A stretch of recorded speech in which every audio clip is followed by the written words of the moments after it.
I'm out for a training ruck today, just conditioning. Stopped at this spot in the trail just to take some water. I don't like to use hydration bladders, just old school I guess. I like a canteen. Kind of forces me to stop and seek shade and take some water rather than water on the move. Thought I'd show my loadout. Not sure of the brand on this ruck. I've talked about it before, I think, but got two canteens, 2 quarts. Each canteen case has a canteen cup, and there's a GI stove stand. I've got a canteen cover in one of these ammo pouches. Up top here, just a quick little first aid kit.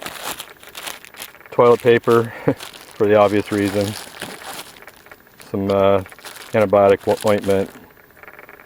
Tech-New.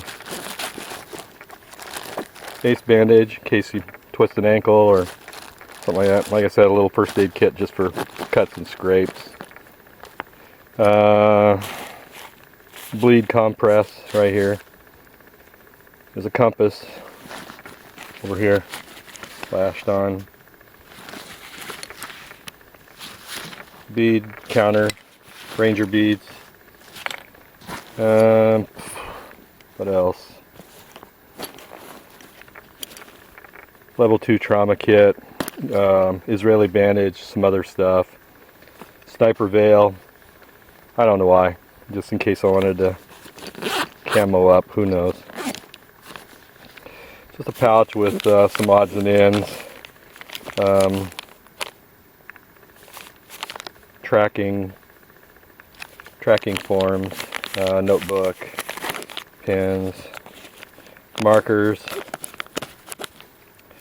One thing I like to carry is flagging tape. If I get lost and I have a marker, I can write a message on the bright orange flagging tape, tie it to a tree. You put where you're going, your direction.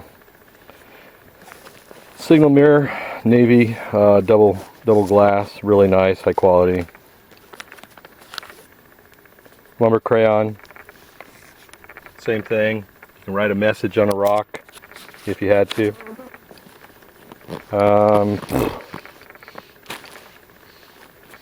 This pouch here, kind of the goodie pack. You see the flagging tape, roll of that. Hand warmers. If you've ever gotten cold where you can't manipulate your hands, believe me, you'll appreciate those. The usual disposable poncho, disposable emergency blanket, some cordage. This is a little sweetheart right here. This is Frontier water filter. Saved my ass one day, I'm here to tell you. Big fire kit, fire roll. Use an old bandolier to make a fire roll and put every kind of thing you can think of for making fire, because you never know what's going to work. And all kinds of water tablets. I've got iodine, GI, and Aquamira chlorine. And then back here in this big compartment, poncho wrapped up with dry clothes inside.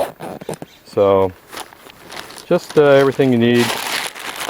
Well, maybe almost. One of the things I'm realizing I do not have is I don't have any food on board, and some snack stuff would be nice to have, just for extra calories. Personally, I think you ought to have a little bit of caloric intake while you're out hiking and moving. At least 100 calories an hour is a good idea.